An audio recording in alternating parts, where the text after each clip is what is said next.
안녕하세요, 가치아입니다. 11월 21일 월요일 국내 시장이 마감되었습니다. 자, 오늘 월요일장인데 시장이 정말 좋지 못했어요. 지난주에 코스피가 한 차례 급등이 나오면서 이 갭을 다 메꾸고 가지 않을까 라는 생각을 했었습니다. 그렇지만 워낙 시장이 최근 들어서 조금은 돌아서다 보니까 다 메우진 못하더라도 일정 부분에서 반등이 나오지 않을까 라는 기대감을 가졌는데, 그 기대감이 무색할 정도로 오늘 상당히 많이 빠졌던 것 같아요. 그래서 코스피는 1% 하락이 나왔고, 그리고 코스닥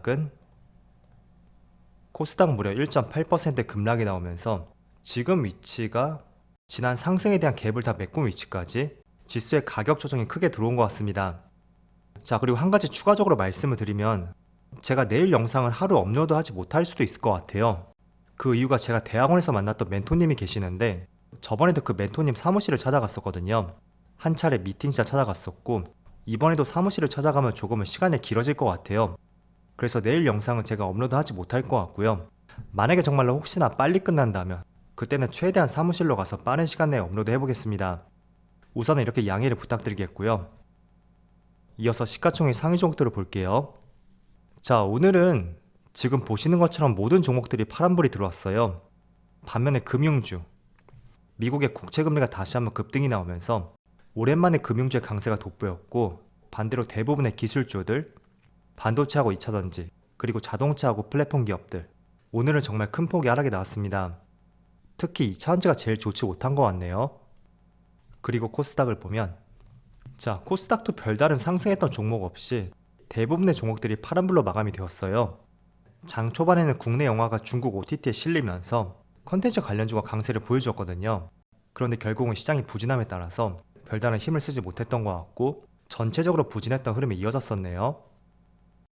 그리고 코스피의 수급을 보면 오늘 다시 한번 외국인의 순매도가 나오면서 확실히 지난주부터 이번주까지는 외국인도 특별한 방향성을 잡지는 못하는 것 같아요.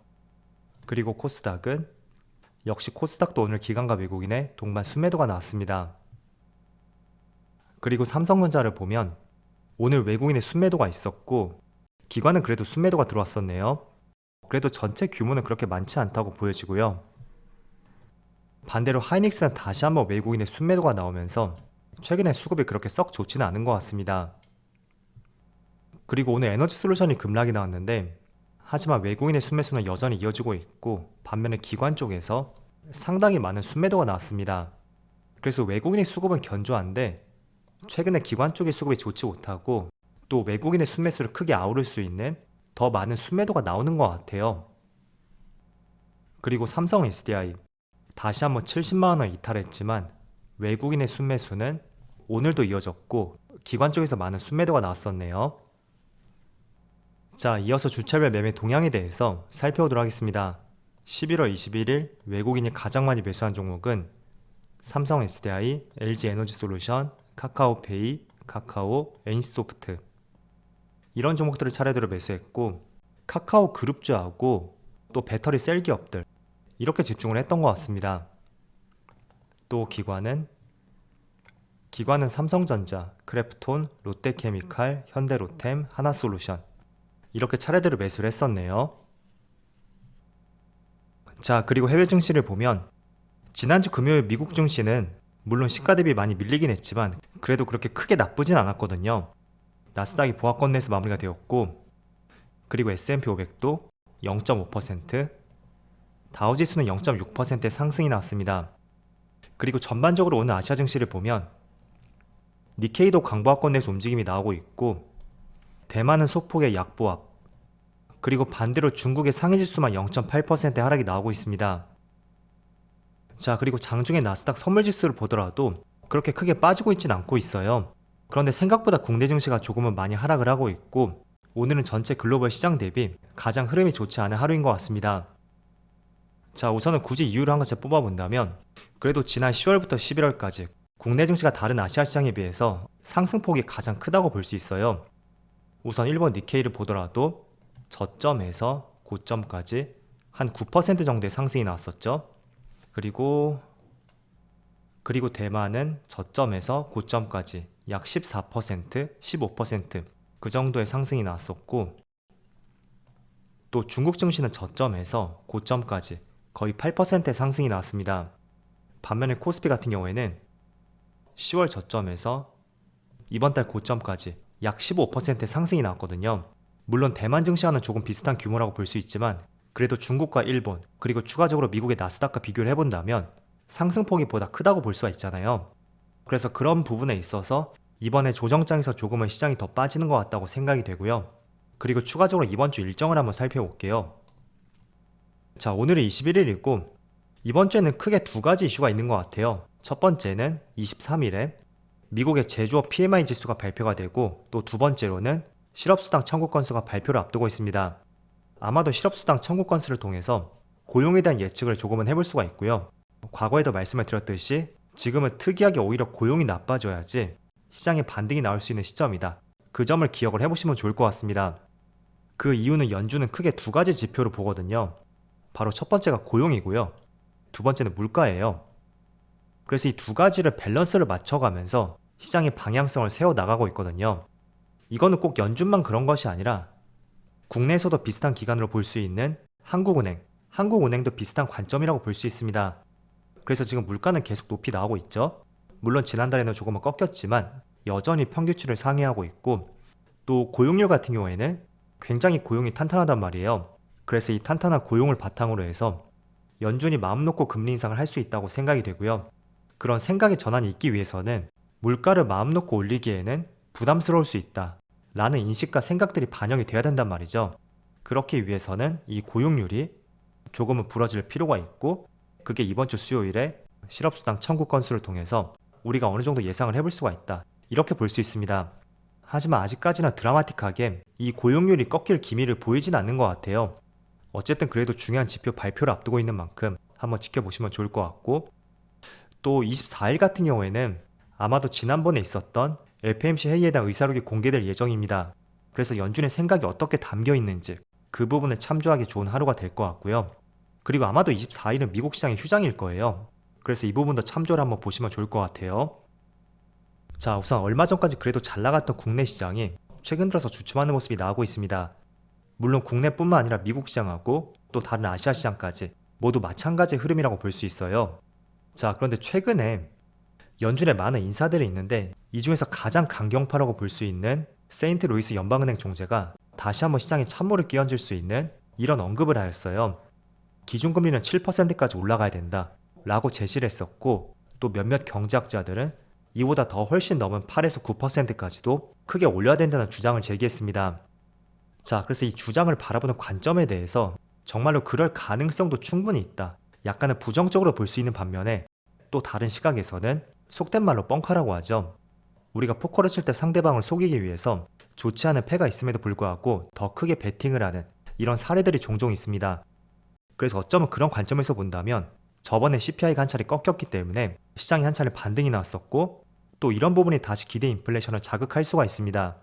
그래서 그런 관점에서 속마음은 이게 아닐 수 있다고 하더라도 기대 인플레이션을 낮추기 위해서 공격적인 발언을 했을 가능성이 있고요.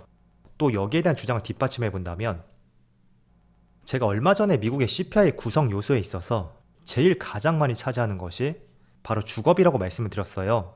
그리고 두세 번째가 에너지 가격이라고 말씀을 드렸었죠.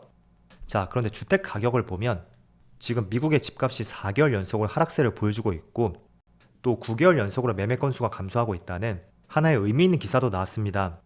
그래서 매매 건수가 감소한다는 것은 주식으로 비유하자면 거래량이 줄어드는 것이고 고점에서 거래량이 준다는 것은 주가의 하락으로 연결될 수 있는 하나의 지표라고 볼 수 있잖아요. 그래서 그런 관점에서 보면 최근에 4개월 연속으로 집값이 하락하고 있지만 추가적으로 하락할 가능성이 있고 이런 점들 토대로 본다면 우리가 너무 이런 의견에 대해서 고지고대로 믿을 필요가 있나 라는 생각이 드는 것 같습니다. 그래서 어쨌든 기대 인플레이션을 낮추기 위해서 했던 발언이었을 가능성도 있고요. 보다 우리가 정확하게 이런 재료에 대해서 알 수 있는 것은 다음 달 초에 발표가 되는 11월 CPI. 이게 정말 중요할 것 같아요. 지금은 10월 CPI가 한 차례 꺾였는데 그게 두 달 연속으로 꺾이는 것을 보여준다면 분명히 시장은 이런 재료에 대해서 보다 예민하게 반응하지 않을 가능성도 있고요. 또 시장이 한 차례 쉬어갔던 만큼 2차 상승을 기대를 해볼 수 있는 중요한 시점이 될 수도 있습니다. 그래서 지금 이런 관점에 대해서 어떻게 바라봐야 되는지 이 점에 대해서 말씀을 드렸고요. 그리고 추가적으로 CPI 구성 요소에 있어서 두 번째로 많이 차지하는 부분, 에너지 가격을 한번 살펴볼게요. 자, 얼마 전에 오펙 플러스 회의에서 원유를 감산하겠다는 이슈가 나왔고 그 때문에 유가가 다시 한번 급등을 했었습니다. 그래서 배럴당 79달러까지 내려왔던 유가가 한때는 다시 100달러를 위협을 했었는데, 자, 지금 유가를 한번 살펴보세요. 이게 어제 종가 기준이고 배럴당 80달러까지 다시 한번 유가가 빠지는 모습이 나왔습니다. 물론 지금도 빠지고 있고 현재는 79달러까지 또 내려왔더라고요. 그래서 이게 조금 더 빠질 수 있는지 아니면 횡보할 것인지 혹은 저점을 딛고 다시 또 반등할지 그건 정확하게 제가 알 수는 없겠지만, 어쨌든 유가의 추세를 보면 지난 6월까지는 상승이었다면 확실히 6월이 지나고 나서는 방향성이 아래쪽으로 향하고 있다는 것을 확인을 해볼 수가 있습니다. 그래서 이 부분도 CPI 구성 요소에 있어서 중요한 한 축을 차지할 수 있으니까 집값 하락과 함께 같이 한번 챙겨보시면 좋을 것 같고요. 그리고 환율을 보면 환율 같은 경우에는 이틀 연속으로 상승이 나오고 있어요. 물론 이 부분은 충분히 예상을 했었던 부분이고, 왜냐하면 단기간에 이렇게 낙폭이 크게 나왔던 만큼 이게 거의 13년 만에 최대폭의 낙폭이었었죠. 분명히 기술적인 반등은 나올 수 있었던 충분한 시점이었습니다. 그렇지만 제가 지난 2008년 사례를 들어 말씀을 드렸듯이 고점에서 환율이 꺾일 때는 장대 음봉이 나왔었고, 여기서 기술적인 반등은 나올 수 있었지만 고점에서 환율이 꺾일 때는 항상 장대 음봉이 나왔었다. 그 점을 기억해 보신다면 이것도 추세적으로 다시 하락할 수 있는 가능성이 충분히 높다. 저는 이렇게 판단하고 있습니다. 그래서 오늘은 전반적으로 거시적인 시장 흐름에 대해서 말씀을 드렸어요. 물론 이렇게 오늘 하락하다 보니까 반도체 관련주, 삼성전자나 SK 하이닉스라든지 또 2차전지 관련주, LG 에너지 솔루션하고 삼성 SDI 다 같이 좋지 못한 모습이 나오고 있습니다. 자, 그렇지만 지금 상승을 기대해 볼 수 있는 재료와 모멘텀이 없는 시점이잖아요.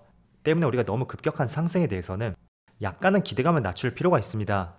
그래서 하나씩 부정적인 재료와 악재가 거치고 또 그에 따라 기대해 볼 수 있는 재료가 나올 때 다시 또 시장의 반등이 나올 수 있으니까 지금은 한 차례 저점을 다졌다고 생각해 보면서 조금 더 느긋한 마음을 한번 가져보자고 말씀을 드리겠습니다. 자, 그럼 오늘 영상 여기서 마치도록 하고요. 언제나 여러분들의 성공 투자를 기원하도록 하겠습니다. 감사합니다.